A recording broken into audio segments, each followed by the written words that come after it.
you must have a good knowledge of economic mechanism. So it's not only about being good guys. It's also about being curious, determined, and to make errors.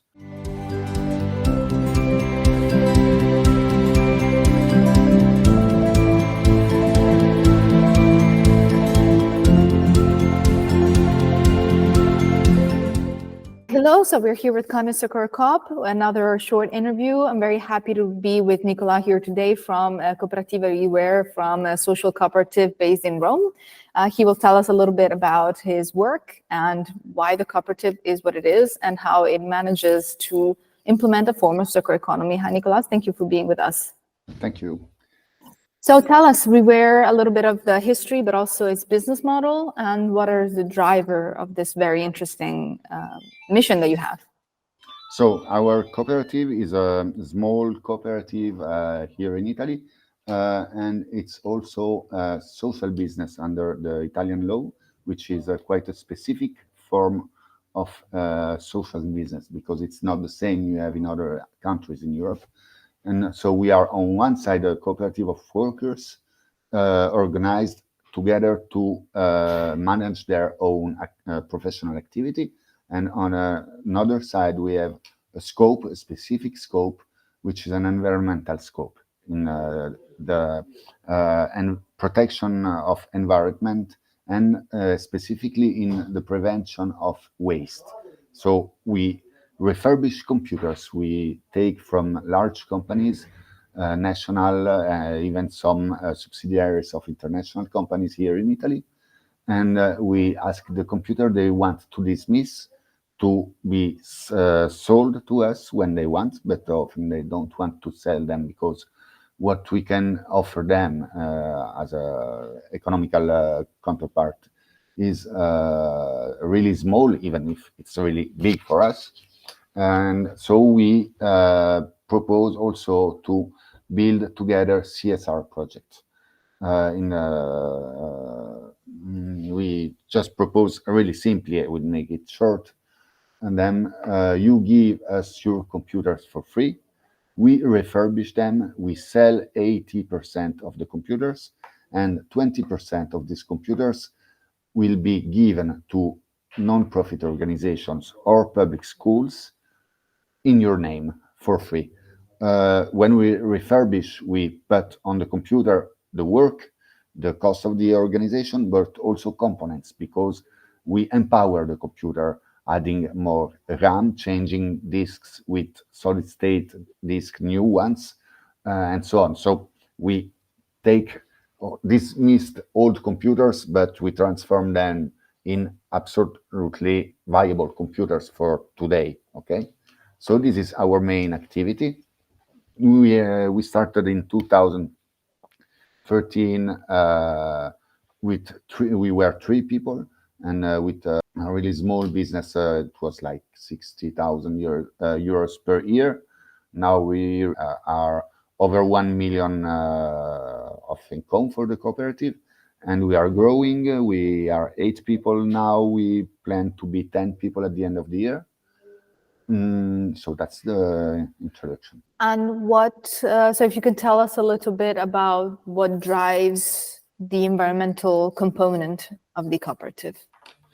So all the people in our group comes from activist grassroots organizations. Some in international cooperation, in so-called in English hacktivism, the hacker community, intended as the community of people working on technology to make it better, not the hackers of the movies, like the black hat people. These things is not for us what we mean hacker. And people involved in social organization, in environmental organization. So we really have a DNA, environmental and social strong DNA. Most of us are still activists above the professional activity, so that's natural for us. Okay, and we also decided that we were all, how to say, geeks, tech guys, with the opportunity to work in large companies, because our sector is good to have a good job with a good wage, but we didn't want to work for corporations. Lots of our friends did, and so we wanted to making something beautiful during our 6-8 hour day of work we have to do. Okay, it's quite a huge part of our life. So to spend it doing something that is uh, grateful, it's important for us. That's why. Yes. So before you told me a little bit about how your business was actually very helpful when the global supply chain sort of failed, even during various incidents, also for the pandemic. So can you tell me about how your business model actually helps that a little bit? And if you can give advice also on cooperatives who are aiming to transition towards the same direction. So before doing this cooperative, we were volunteers in reusing, I would say, instead of refurbishing computers. And we did it, these kind of things during the night as volunteers. And it was not a part of our daily life, okay? In this way, for us, it was possible to produce like 50 computers a year. Now we do the same thing during the day, and we produce 5,000 computers. And we can afford to give for free at least 10% of these computers each year, 500 computers. That means that we can face digital divide. We can reduce the environmental footprint of the computer, which is in the manufacturing phase and in the end of life phase. So it's really important for us. So that was think I'm not sure I'm answering your question, but that was one of the things that was really important for us. How to say, the cornerstone of this model would seem strange and move argument completely. First, it have to be economically viable, sustainable. Okay, it must work, and then you can do the beautiful thing. So and this is my suggestions to other cooperative or people interested in this kind of things doing green cooperativism, is you must be working business model, okay?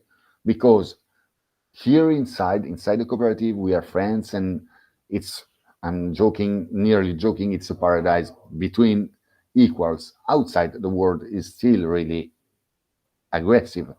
So we are united to together to bring our positive model outside. But outside, we have to face a lot of difficult aspects that are really simply business sustainability. So the market, you must be able to understand how to get the computers, how to repair them, how to sell them.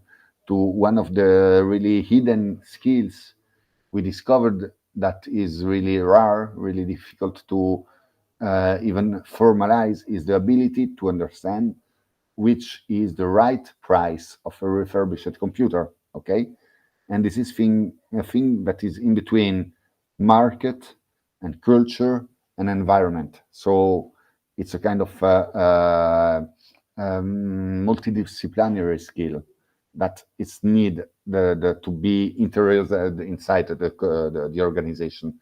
Okay, and you have to you must have a good knowledge of economic mechanism. So it's not only about being good guys. It's also about being really curious, determined, and to make errors. Also, it's for me, it's my third cooperative, and this one is the good one. Okay. That sounds like very great elements that I'm sure are not always clearly explained or honestly shared. So it's an example of how exchange of knowledge, I think it's very important about everybody's struggle, after all, in this ecological transition. Is there anything else you want to add to those who might watch this interview? We come from a culture of openness, and if people want to ask for suggestions or tips and tricks, we are open to this, of course. Great. Thank you for your time. And for those listening in, I invite you to watch even the other interviews or to discover Reware also in the links that I will share. Thank you very much for your time. Thank you very much to you.